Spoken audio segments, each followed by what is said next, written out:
Meet the man who made $2 billion in today's money by shorting the 1929 crash. It was the biggest stock market crash. Thousands of banks failed.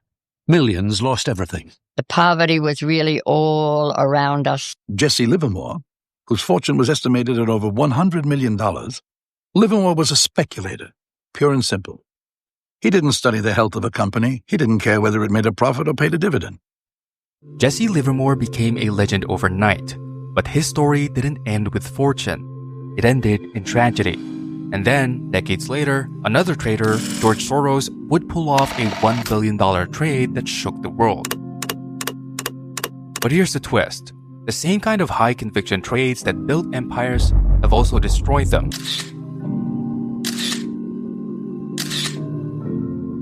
Today, we're breaking down the exact tactics used by traders who became billionaires and those who lost it all. And at the end, we'll reveal one simple principle that every legendary trader lived by, but nearly all of them eventually broke.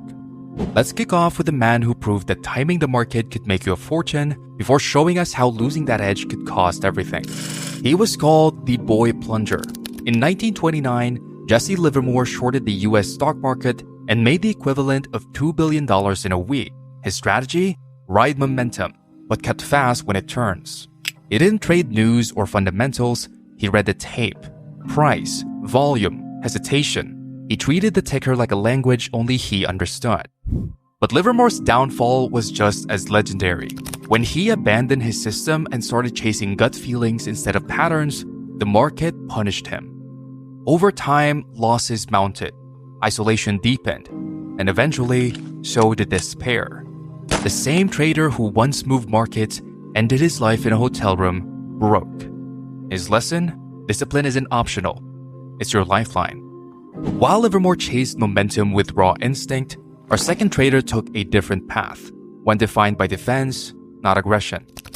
Paul Tudor Jones didn't just predict the 1987 crash, he profited from it massively.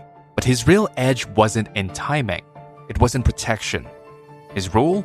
Never risk more than 1 to 2% on any trade, ever. Jones wasn't trying to be right all the time. He just refused to let one bad bet destroy him. Play great defense, he said, not great offense. His trades were precise, his stops were ruthless, and his confidence never outweighed his caution. That's why he's still trading today while so many others faded. When other traders swing for the fences, Jones focuses on staying in the game. While Jones taught traders how to survive, Soros taught them how to bend reality. Because Soros didn't just short currencies, he rewired how people think about markets. His philosophy? Reflexivity. The idea that market perception can create reality. If enough people believe something, it starts to happen, even if it wasn't true to begin with. That's how he spotted cracks in the European exchange rate mechanism. In 1992, he risked over $10 billion on one conviction play, that the British pound would break. And he was right. The government faced one of the biggest financial crises in history. It was a day when the Bank of England lost billions and speculators made fortunes. A day of disaster from which the government never recovered. But Soros didn't just win because he was bold, he won because he was ready to be wrong. He said it best, it's not whether you're right or wrong, it's about how much you make when you're right and how little you lose when you're wrong. Soros mastered both scale and restraint, and that made him dangerous in the best way. Soros truly had vision, but behind that vision was execution, and no one executed like our next trader. Stan Druckenmiller helped Soros break the pound and then built a reputation of his own by breaking one major rule: diversification. His view? When you see an extraordinary opportunity, you don't spread your bets. You swing hard. He wasn't reckless, he was deliberate. He spent most of his time waiting, watching, and preparing. But when the stars aligned, he bet the house. In his own words, the way to build superior long-term returns is through preservation of capital and home runs. You can't do that if you're timid. Druck didn't trade noise, he traded conviction. And when conviction met timing, he struck. While Druckenmiller made bold bets with conviction, Richard Dennis proved that discipline, not intuition, could be taught. Richard Dennis turned a few $100s into $200 million, and then asked a simple question: can trading be taught? To prove it, He trained a group of beginners known as the Turtle Traders. He handed them a rule-based system, and many of them went on to make millions. His lesson was clear. You don't need instinct. You need a plan. Dennis didn't rely on feel or forecast.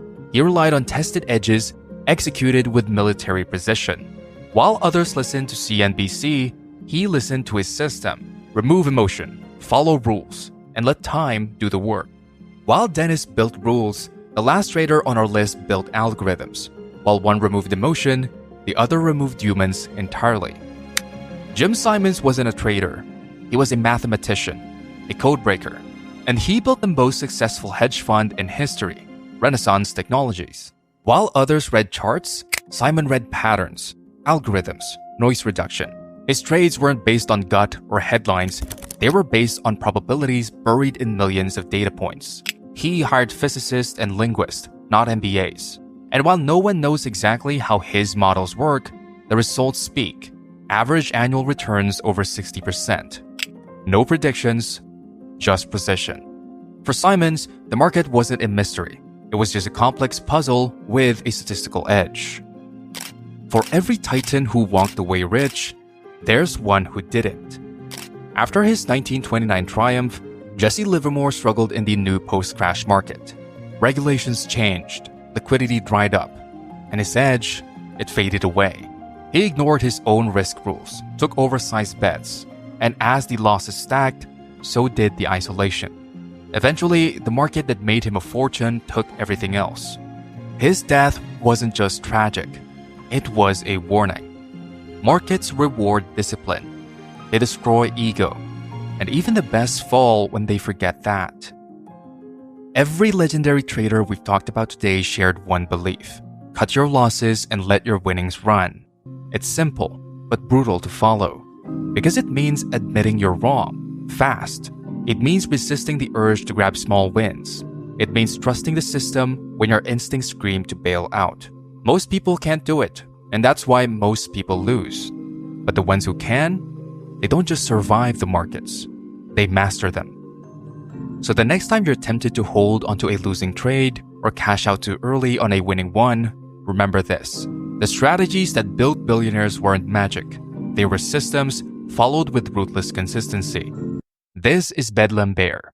Subscribe for deeper dives into the strategies, the stories, and the lessons that actually move markets. And let us know which trader's full story you want next.